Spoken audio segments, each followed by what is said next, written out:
ஆண்டவராய் இயேசுவின் நாமத்தில் உங்கள் அனைவருக்கு என்னுடைய அன்பின் வாழ்த்துதலை நான் தெரிவித்துக் கொள்கிறேன். கர்த்தர் உங்களோடு கூட இருந்து உங்களை ஆஸ்வதித்து கர்த்தர் உயர்த்துவாராக. நாம் இப்பொழுது ஒரு பாடலை நாம் கேட்டுவிட்டு சில நிமிடங்கள் கர்த்தருடைய வார்த்தையை இந்த தியான நேரத்தில் உங்களுக்கு தருவதற்கு ஆசைப்படுகிறேன். இந்த பாடலை நாம் கேட்போம். ஆமென், ஆமென். எனக்கு உம் கிருபை போதுமே, எனக்கு உம் கிருபை போதுமே.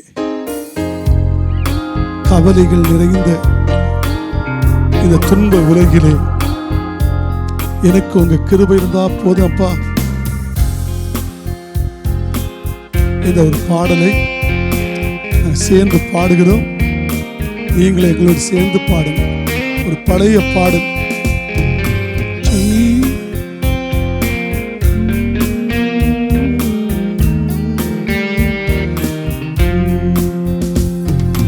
எனக்கேவும் கிருபை போதுமே இயேசப்பா, எனக்கேவும் கிருபை போதுமே, எனக்கேவும் கிருபை போதுமே என் நேசரே, எனக்கேவும் கிருபை போதுமே. கவலைகள் நிறைந்த துன்ப உலகிலே, கவலைகள் நிறைந்த துன்ப எனக்கு உன் கிருபை போதுமே நேசரே, எனக்கு உன் கிருபை போதுமே. பாடுங்க. எனக்கு உன் கிருபை போதுமே நேசரே, எனக்கு உன் கிருபை போதுமே. எல்லாரும் எனக்கு உன் கிருபை போதுமே நேசரே, எனக்கு உன் கிருபை போதுமே. துணையில்லா ஒரு மாடப்புறா போல் தவிக்கும் என்னை சேர்த்திடவாரும், துணையில்லா ஒரு மாடப்புறா தவிக்கும் என்னை சேர்த்திடவாரும். நாதனின் வருகை தாமதமானால், நாதனின் வருகை தாமதம் விழாமல் காத்திடுமே, எங்களை விழாமல் காத்திடுமே.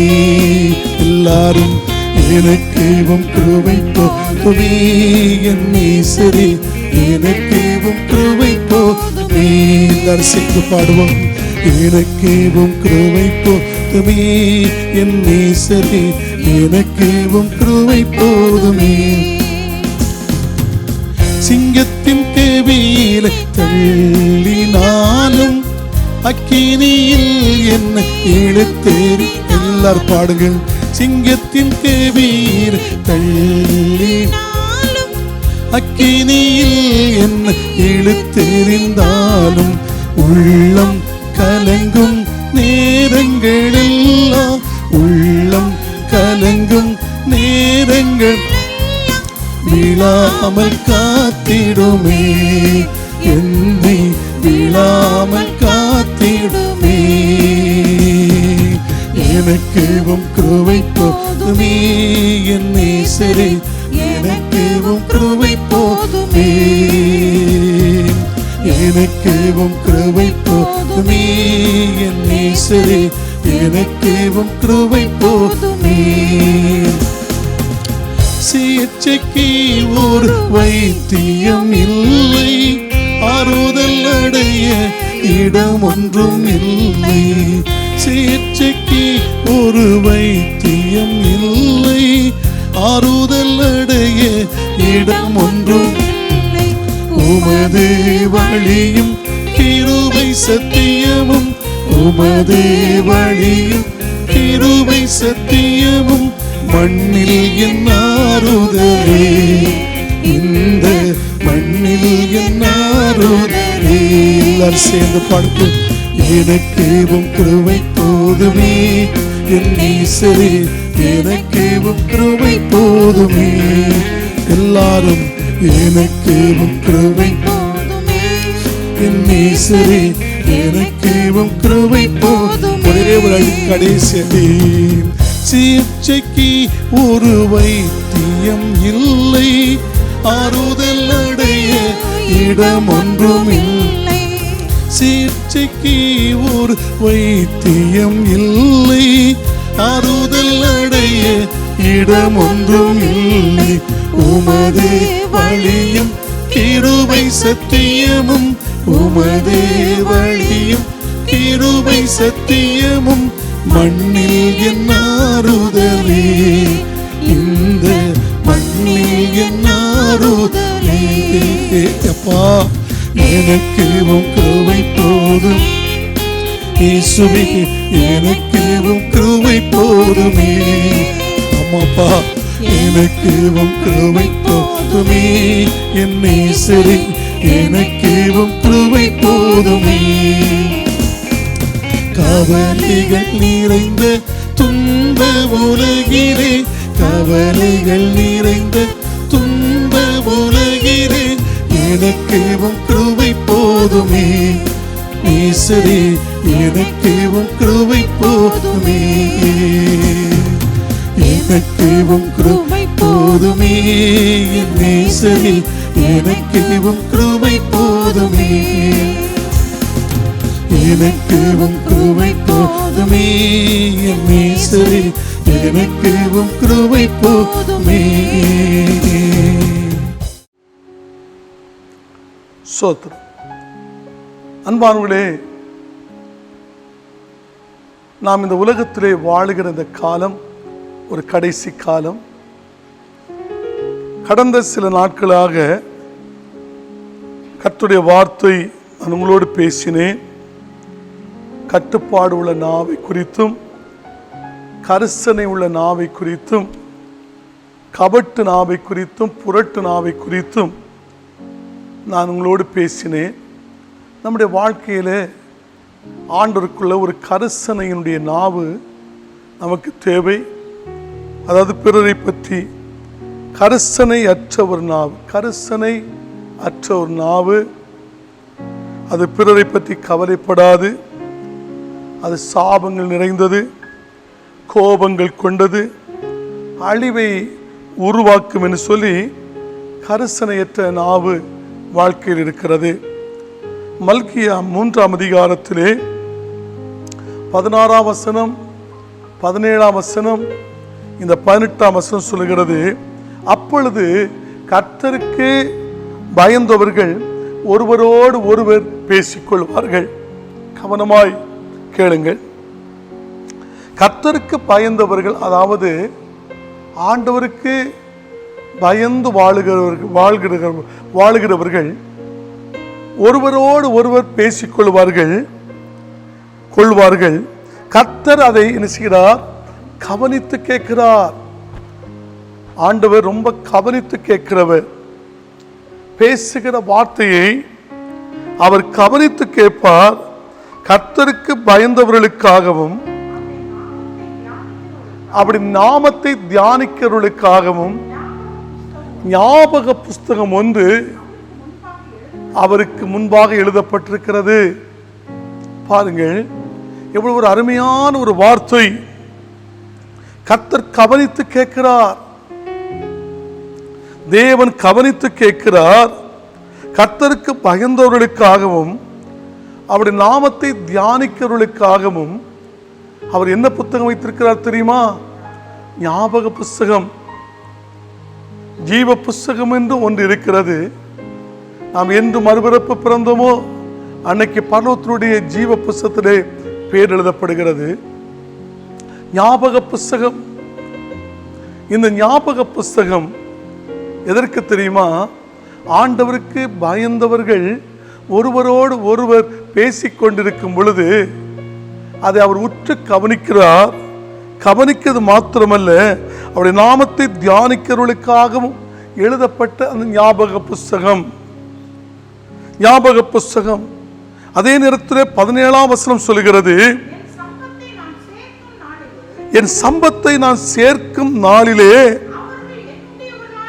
போதும் அவர்கள் என்னுடையவர்களாக இருப்பார்கள். என் சம்பத்தை நான் கூட்டி சேர்க்கிற காலத்திலே அவர்கள் என்னுடையவர்களாயிருப்பார். யார் என்னுடையவர்களாயிருப்பார்கள்? ஆண்டவருக்கு பயந்தவர்கள் ஒருவரோடு ஒருவர் பேசிக்கொண்டிருந்தார்களே, அவர்கள்தான் கர்த்தர் என் சம்பத்தை நான் சேர்க்கும் காலம் வரும். ஆண்டவருக்கு பயந்து பேசுகிறவர்களுக்கு அவர் சம்பத்தை சேர்க்கும் காலம் வரும் என்று என்னுடையவர்களாயிருப்பார்கள் சொல்லியிருக்கிறார். ஆண்டவருடைய வார்த்தை சொல்ல. அடுத்த 19ஆம் வசனத்தை நீங்கள் படித்து பார்த்தால், 18ஆம் வசனத்தை படித்து பார்த்தால் சொல்லுகிறது, அப்பொழுது நீங்கள் நீதிமானுக்கும் துன்மார்க்கனுக்கும் தேவனுக்கு ஊழியம் செய்கிறவனுக்கும் அவருக்கு ஊழியம் செய்யாமல் இருக்கிற திரும்பவும் அவர் காண்பிப்பேன். பாருங்கள், ஆண்டவர் அப்ப சொல்கிறார், நீதிமானுக்கும் துன்மார்க்கனுக்கும் அதில் வித்தியாசத்தை நான் காட்டுவேன். இதனுடைய அர்த்தம் என்ன? ஆண்டவருக்கு பயந்தவர்களுக்கும் ஆண்டவருக்கு பயப்படாமல் வாழுகிறவர்களுக்குள்ளே அந்த வித்தியாசத்தை நான் காட்டுவேன் என்று கர்த்தர் சொல்லியிருக்கிறார். அன்பானவர்களே, நம்முடைய வாழ்க்கையில அந்த வித்தியாசத்தை நம்முடைய வாழ்க்கையில பார்க்க போகிறோம், அந்த வித்தியாசத்தை அனுபவிக்க போகிறோம். அதனாலே நாம் செய்ய வேண்டிய காரியம் என்னவென்று சொன்னால், இன்று அந்த அப்போஸ்தலனாகிய பவுல் ஒரு மனுஷனுக்கு ஒரு நல்ல ஒரு ஆலோசனை கொடுக்கிறார். அது என்ன ஆலோசனை தெரியுமா? அங்கே சொல்லுகிறது 1 தீமோத்தேயு 4ஆம் அதிகாரம், 1 தீமோத்தேயு 4ஆம் அதிகாரத்திலே அதிலே 12ஆம் வசனம் இவ்வாறு சொல்லுகிறது. என்ன சொல்லுகிறது? படியுங்கள். பாருங்கள், சொல்லுகிறார் இந்த வசனத்திலே 11ஆம் வசனத்தில் படிக்கும்போது, இவைகளை நீ கட்டளையிட்டு நீ போதித்துக் கொண்டிரு. இவைகளை நீ கட்டளையிட்டு அவளுக்கு போதித்துக் கொண்டிருந்து ஆண்டவருடைய வார்த்தை.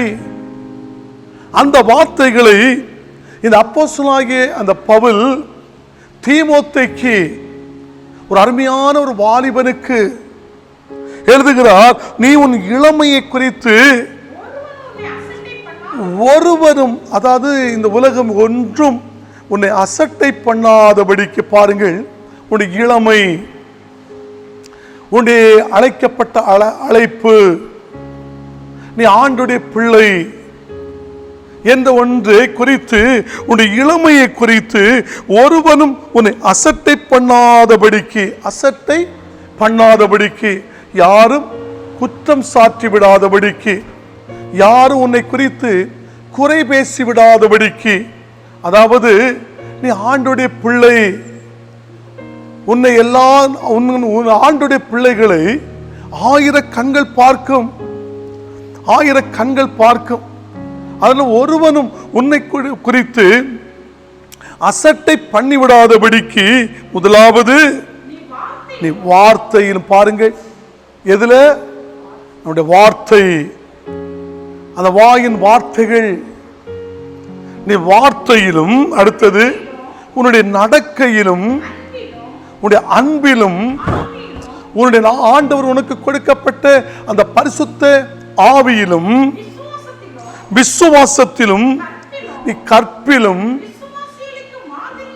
நீ எப்படி இது விசுவாசிகளுக்கு, அதாவது தேசத்திற்கு, நீ ஜனத்திற்கு நீ மாதிரியா இரு என்று சொல்லி, ஒரு வயதானவர் ஒரு வாலிபனுக்கு, சற்று வயது கூடினவர், சற்று வயது குறைந்த ஒரு மனிதனுக்கு ஒரு அருமையான ஒரு நல்ல ஒரு அறிவுரையை கொடுக்கிறதை நான் பார்க்க முடிகிறது. நல்ல ஒரு அறிவுரை. அந்த அறிவுரை என்ன? தீமோத்தேயே,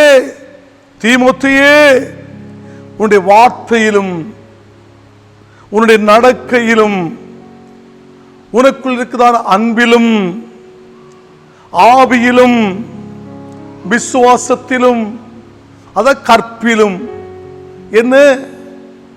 அவர் நமக்கு ஒரு புருஷன், ஆண்டவராய் இயேசு கிறிஸ்து, அவருக்காக நியமிக்கப்பட்ட மணவாட்டி, தேவனுடைய பிள்ளை, ஒரு கணவனுக்கு ஒரு மனைவி, மனைவிக்கு ஒரு கணவன் நியமிக்கப்பட்டது போல அந்த திருமணத்துக்கு முன்பதாக அந்த கற்பை இழந்து விடாதபடிக்கு உன்னுடைய கற்பிலும் நீ தேசத்திற்கும் நீ ஜனத்திற்கும் நீ மாதிரியாயிரு என்று ஒரு அருமையான ஒரு ஆலோசனையை அவர் கொடுக்கிறதை நாம் பார்க்க முடிகிறது. அன்பானவர்களே, அது மாத்திரமல்ல, வேதம் சொல்லுகிறது 2 தீமோத்தேயு 1:7 படித்து பார்க்கும் பொழுது, தேவன் நமக்கு, அதாவது ஆண்டவர் நமக்கு ஒரு பயமுள்ள ஆவியை அவர் கொடுக்கவில்லையா? அப்ப ஆண்டவர் நமக்கு என்ன ஆவியை கொடுத்திருக்கிறார்? பலம், அன்பு, தெளிந்த ஒரு புத்தி உள்ள ஆவியே கொடுத்திருக்கிறார். அப்ப நம்முடைய வாழ்க்கையில தேவ பிள்ளைகள் ஒவ்வொரு பேருக்கும் ஒரு பயமுள்ள ஆவி அல்ல, அவர் கொடுத்தது என்ன? பலமும் அன்பும் தெளிந்த புத்தியும் உள்ள ஆவியே அவர் கொடுத்திருக்கிறார். அந்த ஆவியை கர்த்தர் நமக்கு கொடுத்திருக்கிறபடினாலே வேதம் சொல்லுகிறது, கர்த்தருடைய சமூகத்தில் நம்முடைய வாழ்க்கையிலே, நம்முடைய வார்த்தையிலும், நம்முடைய நடக்கையிலும், நம்முடைய அன்பிலும், நம்முடைய ஆவியிலும், விசுவாசத்திலும், கற்பிலும் நம்ம எல்லாருக்கும் மாதிரியாக இருக்க வேண்டும் என்று ஆண்டவர் நம்மிடத்தில் விரும்புகிறார். அவர் உண்ட பணத்தை விரும்பல, உன் சொத்தை விரும்பல, அடுத்த பிள்ளைகளே உன் படிப்பை விரும்பல. அவர் உன்ட என்ன விரும்புகிறார் தெரியுமா? ஆண்டவருடைய சமூகத்திலே ஆண்டவருக்கு பயந்து வாழுகிற இருதயத்தை, வார்த்தையிலும், நடக்கையிலும், அன்பிலும், ஆவியிலும், விசுவாசத்திலும், கற்பிலும் நீ தேசத்திற்கு மாதிரியாயிரு. அதான் ஆண்டவர், மகளே மகனே, உன் இருதயத்தை எனக்கு தரமாட்டாயா? இதோ வாசல் படியில் நின்று தட்டுகிறார், நீ கதவை திறக்க மாட்டாயா? நீ உடனே கதவை திறந்தால் அவர் உள்ளே வந்து அவர் பிரவேசிக்கும் பொழுது வார்த்தையும், நடக்கையும், அன்பும், ஆவி, விசுவாசம், கற்பும் தேவனுக்கு பிரியமாயிருக்குமே என்று சொல்லி கர்த்தருடைய வார்த்தை இருக்கிறது. அதனாலே தேவனுடைய வேதம் சொல்கிறது, அந்த 1 தீமோத்தேயு 6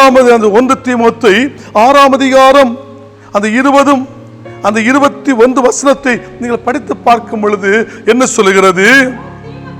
ஓ தீமோத்தேயுவே, பாருங்க, சொல்லுங்க, அதே தீமோத்தேயுக்கு, ஓ தீமோத்தேயே, உன்னிடத்தில் ஒப்புவிக்கப்பட்டதை, அதாவது உன்னுடைய கையில கொடுக்கப்பட்ட பொறுப்பை நீ காத்துக்கொண்டு,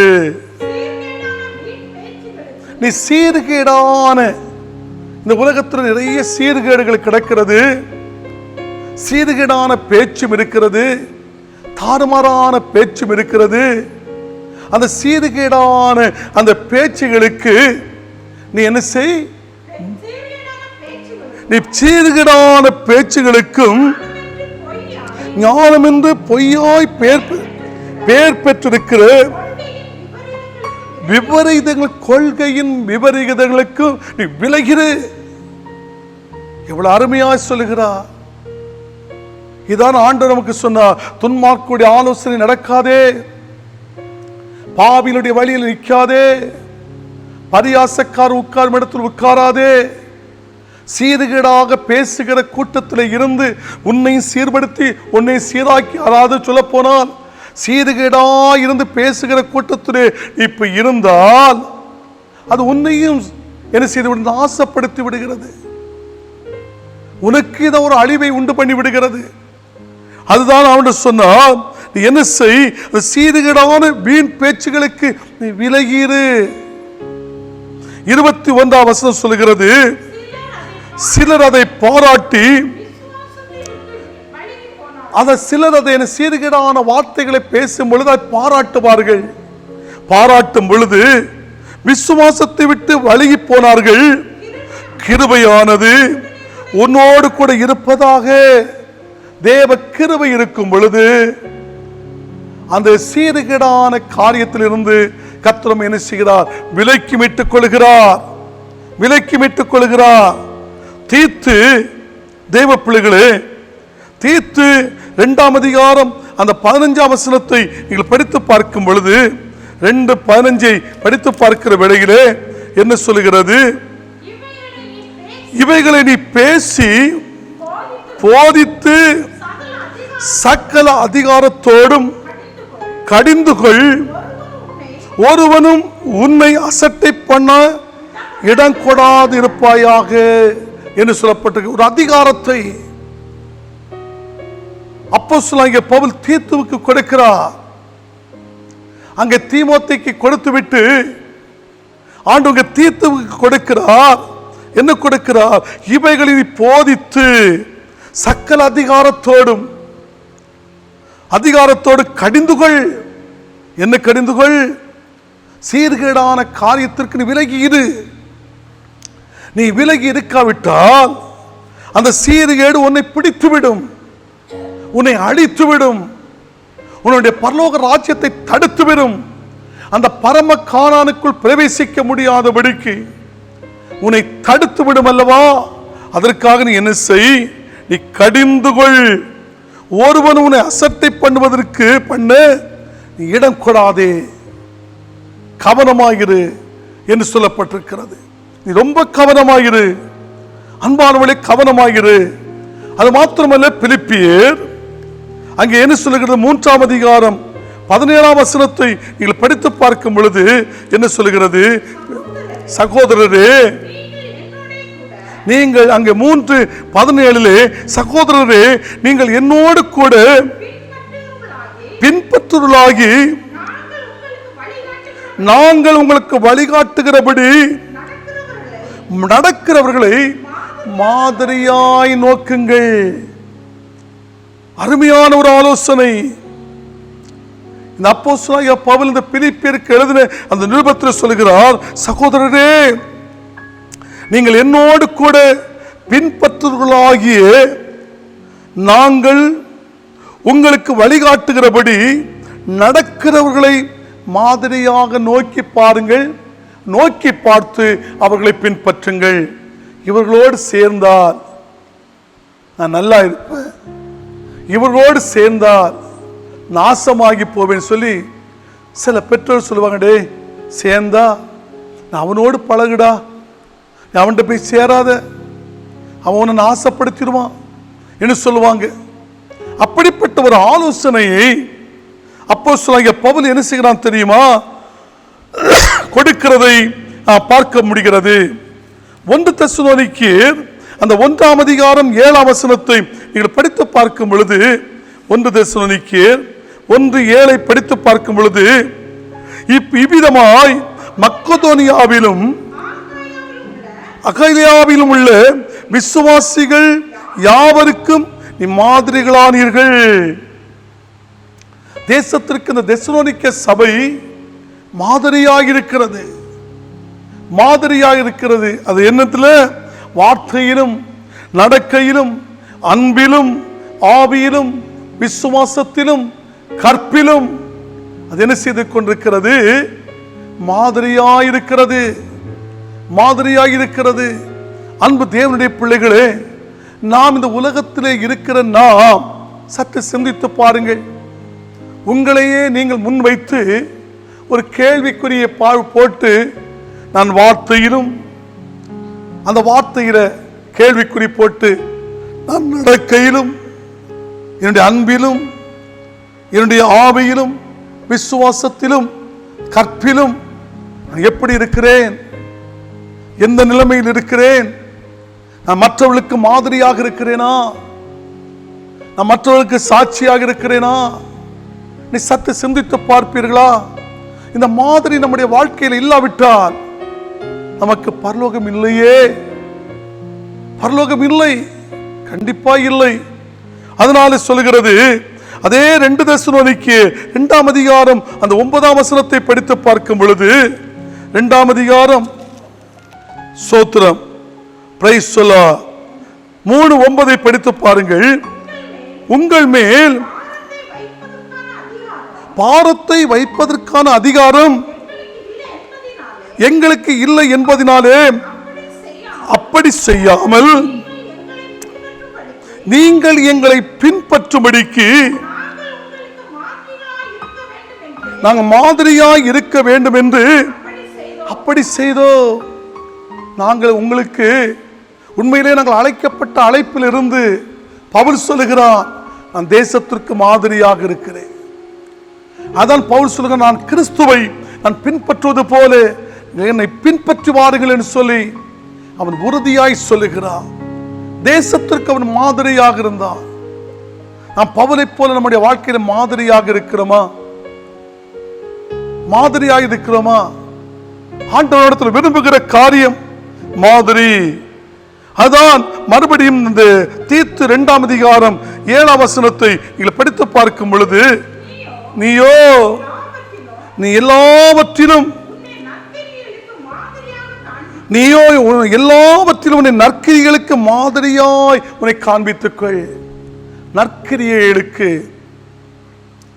உன்னை மாதிரியாய் காண்பித்துக்கொள் என்று ஆண்டவர் நமக்கு ஒரு ஆலோசனை கற்றுக் கொடுக்கிறார். நீயோ எல்லாவற்றிலும் உன் நற்கிரிகளுக்கு நீ எப்படி இரு? நீ மாதிரியாயிரு என்று சொல்லப்பட்டிருக்கிறது. அதான் ஆண்டவர் எப்படி மாதிரியாக இருக்க வேண்டும்? 1 பேதுரு 5ஆம் அதிகாரம் அந்த 3ஆம் வசனத்தை படித்து பார்க்கும் பொழுது ஆண்டவர் என்ன சொல்லுகிறது? அந்த 5ஆம் அதிகாரம் 3ஆம் வசனத்தில் ஒரு அருமையான வார்த்தை சொல்லுகிறது. சுதந்திரத்தை இருமார்ப்பாய் ஆளுகிறவர்களாக அல்ல, மந்தைக்கு மாதிரியாகவும் கண்காணிப்பு செய்யுங்கள். தேசத்துக்கு மாதிரியாயிருங்கள். நீங்கள் கண்காணிப்பு செய்யுங்கள். அருமையானவர்களே, ஒருவேளை கணவனா, மனைவியா, பிள்ளைகளா, உங்களுடைய பிள்ளைகள் எப்படி நடக்கிறது? வார்த்தை எப்படி இருக்கிறது? நடக்கை எப்படி இருக்கிறது? அன்பு எப்படி இருக்கிறது? ஆவி எப்படி இருக்கிறது? விசுவாசம் எப்படி இருக்கிறது? கற்பு எப்படி இருக்கிறது என்று சொல்லி தேவ பிள்ளைகளே, அது என்ன செய்யுங்கள்? ஆண்டுடைய வார்த்தை சொல்லுகிறது. அது 3ஆம் வசனத்திலே அது மாதிரியை கண்காணிப்பு செய்யுங்கள். கண்காணிப்பு செய்யுங்கள் என்று சொல்லி சொல்லப்பட்டிருக்கிறதே. கவனியுங்கள். தேவ பிள்ளைகள், நம்முடைய கன்னியாகுமரி மாவட்டத்தில் காவல்துறை கண்காணிப்பாளர், அதாவது இந்த மாவட்டத்திற்கு அவர்தான் முதன்மை கலெக்டருக்கு அடுத்தல போலீஸ் அதிகாரி கண்காணிப்பாளர், மாவட்ட கண்காணிப்பாளர், மாவட்ட ஆட்சியாளர் என்று சொல்லப்பட்டிருக்கிறது. நீங்கள் நான் குடும்பத்துக்கு தலைவர்கள். தேவ பிள்ளைகள், நம்முடைய வாழ்க்கையில நாம் கண்காணிக்க வேண்டும். கண்காணிக்க வேண்டும். அதாவது நம்முடைய பிள்ளைகளெல்லாம் கண்காணிக்க வேண்டும். ஒரே ஒரு வார்த்தை, 1 தீமோத்தேயு 1ஆம் அதிகாரம் 4ஆம் வசனத்தை நாம் படித்து முடிக்க போகிறோம். 1 தீமோத்தேயு சோத்திரம் 1ஆம் அதிகாரம் 14ஆம் வசனம். 1 தீமோத்தேயு 1. நம்முடைய கர்த்தரின் கிருபை கிறிஸ்து இயேசுவின் மேல் உள்ள விசுவாசத்தோடும் அன்போடு கூட எங்களிடத்தில் பரிபூரணமாய் பெருகியிருக்கிறது. அன்பு பெருகியிருக்கிறது. வார்த்தை, நடக்கை, அன்பு, ஆவி, விசுவாச, கற்பு பெருகியிருக்கிறது என்று சொல்லியிருக்கிறார். அன்பானவர்களே, நமக்கு ஒரு மாதிரியான ஜீவியம் தேசத்துக்குள் வேண்டும், குடும்பத்துக்குள் வேண்டும், வேலை ஸ்தலத்திற்குள் வேண்டும், போகிற வருகிற இடத்துக்குள் வேண்டும், சபைக்குள் வேண்டும். கண்களை மூடி ஜெபிப்போமா? பரிசுத்தமும் அன்பு நிறைந்த நல்ல ஆண்டவரே, உம்முடைய நாமத்திற்கு மாத்திரம் மகிமை உண்டாகட்டும். ஆண்டவரே, ஒரு மாதிரியான ஜீவியத்தை செய்வதற்கு வார்த்தையிலும், நடக்கையிலும், அன்பிலும், ஆவிலும், விசுவாசத்திலும், கற்பிலும் தேசத்திற்கு சாட்சியாயிருக்க எங்கள் ஒவ்வொரு பேருக்கு கர்த்தர் கிருபை பாராட்டுவீராக. இயேசுவின் நாமத்தில் ஜெபிக்க நல்ல பிதாவே, ஆமென், ஆமென். ஆண்டவர் உங்களை ஆஸ்வதிப்பார். God bless you. ஆமென்.